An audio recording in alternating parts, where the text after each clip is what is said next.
People who live in the neighborhood tell us they were confused and scared to get home and see all the police activity on their street. But for one boy, it's another tragic incident in his community.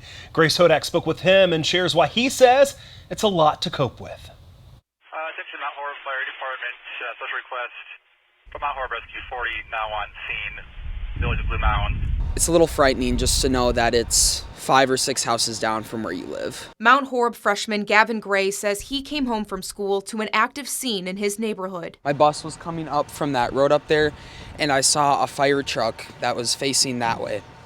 And I was just wondering what was going on. The Dane County Sheriff's Office and Blue Mounds Police Department were called to Smoky Mountain Trail just before noon Monday. Witnesses reported an active disturbance between 2 women, a 54-year-old and a 31-year-old. Sheriff Calvin Barrett says the 54-year-old died at the scene, but at this time he is not sharing the injuries she faced. The 31-year-old female fled the scene in a vehicle and was eventually apprehended at a different location after fleeing the scene in a vehicle and a short foot pursuit. I asked officials how the 2 women knew each other. They say they don't have that answer yet as the investigation is ongoing, but Gray tells me and online records show they were mother and daughter. We know that this is a very sad day for not only the community, but for the family. Gray moved to the area in 2017. Since then, he says he experienced incidents he's still coping with, like a shooting in 2022. I actually saw them carry out the body bag. He was also an 8th grader at Mount Horeb Middle School when a student showed up with a gun that we now know was a pellet gun. It's just a lot to take in at once,